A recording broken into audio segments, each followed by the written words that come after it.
So we have seen the oil markets start to backslide a little bit. That's good, but gas prices at the pump right now are up. They'll come down. We talked a little about that earlier with Daniel Turner. We bring in Steve Moore, our chief economist. We talk with him every Tuesday over there at the Committee to Unleash Prosperity. The Hotline newsletter shows up for free in your email box if you get signed up at the Committee to Unleash Prosperity. So, Steve-O, we talked about it earlier. People seeing roughly $1-ish maybe in some markets, their uptick at the pump. Yep. Most of us understand it's not going to be long-term, but it is short-term. It's not a lack of oil. There's apparently plenty floating. It's just not coming through the Strait yet.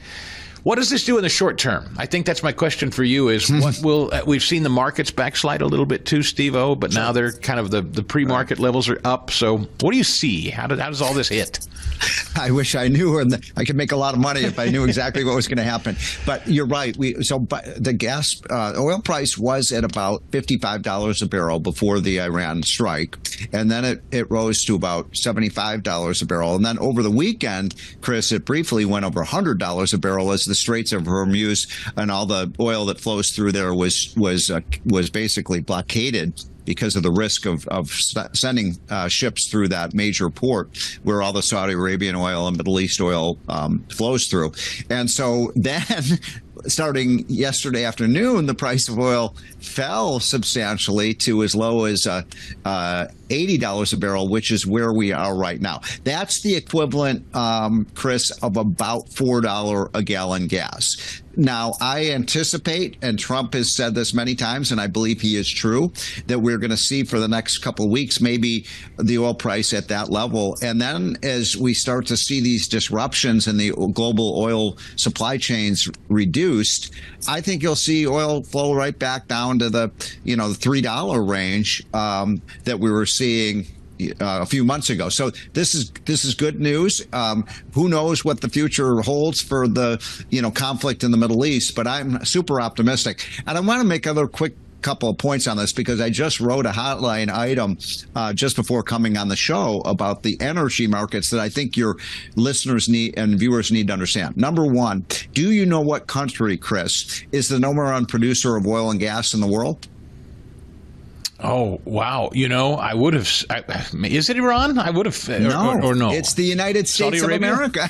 We are. We do it. We okay. are now producing more oil and gas than any other country in the world. In fact, this even surprised me. We are a net exporter of oil and gas now. We on net we export more than we import. So this is a result. So can you let me dumb this down for a dumb guy like me.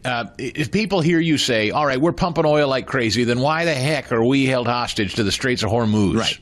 Yes, great question. And the answer to that is because there is a global oil price. It's not a price country by country, and that global oil price is dictated by this is Economics 100, right? The total supply of oil that's being produced everywhere and the total demand of oil everywhere. And so even though we continue to produce a lot of oil, when you have a disruption in the Middle East, like we've just seen, Chris, what that means is that you start to see, increases in the price here at home because the companies are selling it wherever they can command the higher price. And that's why I believe as the Middle East oil comes back online, that will reduce global prices and will reduce the prices we pay here in the United States.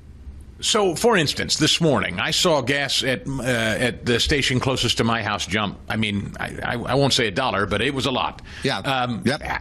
Overnight, people get very suspicious of that. They, what's that? How do you explain that? Why does that happen? Why does a gas station jump $1 overnight? Oh, because this is another good question. There's something called the replacement cost. So, in other words, a lot of these gas stations, they filled their tanks, a few weeks ago with all the oil, which at that time was selling at $50. Now it's selling at $75. They're not going to sell it to you at the previous price. They're going to sell it to you at the price now that they would have to replace it with, and that's why the price of oil has jumped up. What did you pay at the gas pump? So said another way, the gas that you're pumping into your car this morning, when they're already anticipating when they got to fill up their underground tanks, they're going to have to pay a lot more. So they're charging us now for what they anticipate they're going to have to pay. That's exactly right. And that's what's happening. And that means when the price starts to fall globally, you're going to see the price fall here at home. I hope this only lasts a couple of weeks. Who knows? We've had a lot of experience. Chris, I'm an old guy. I remember in the late 70s, when I was a teenager, and we would in Chicago, we'd have to pack up in my dad's station wagon. I bet a lot of you listeners don't even know what a station wagon was. And we would drive to the gas station. We'd be like fifth in line to get gasoline, and then we'd be paying these outrageous prices. So, God forbid that we're going to ever see anything like that before. And I want to go back to a point I made earlier. The best solution to this, Chris, what is the most important thing we can do right now? Obviously, try to resolve the Iran crisis as quickly as we can. It looks like Trump is doing that. But the other thing is drill as much oil as we can here at home so we are not dependent on Middle East oil. And that's exactly what Trump is doing. Can you imagine how much we'd be paying for gasoline today if Biden were president with his war on American oil? We'd be paying $8 a gallon. You're an AI guy. I know you're a big believer in it. That requires a lot more electricity. Elon Musk, I was going to ask Daniel Turner about this last hour. Elon Musk says it's electric, baby. It's all electric. We're going electric, and people may not know it, but that's the future. Yep. Where are you on that? Do you think we're going to be less dependent on oil? He says China already is and becoming less so all the time, and that we should just go ahead and embrace the idea that we're going to need more electricity, which still needs fuel, by the way. But are you bullish on electric in the future and less oil needs in general? I think we're going to need both. I think we're definitely going to need both. And it is true that our electricity demands are going to double and triple over the next 12 to 15 years, double to triple.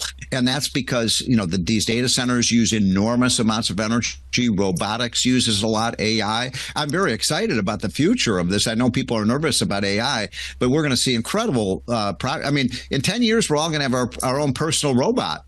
Chris, they'll do whatever we want for us to do. But we got to plug them in. Yeah, exactly. And they're going to use a lot of electricity. By the way, I know we're running out of time. Do you know what is the number one source of electric power in the United States? 50%, like half of it's coal. Is it not quite coal anymore? Well, it used to be.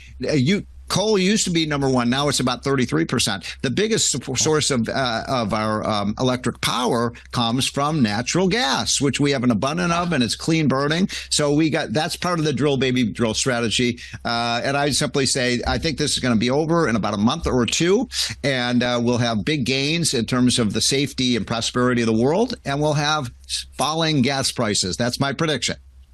And just briefly, like 30 seconds, the market slipped down to like 47. It had crested 50. Do you anticipate it'll return and then grow in this coming year? Yeah, I'm super bullish. And, obviously a lot of this depends on what happens in the Middle East. And, you use the word quagmire. I think Pete Hegseth says this won't be a quagmire. I pray that that's right. Let's get this over with.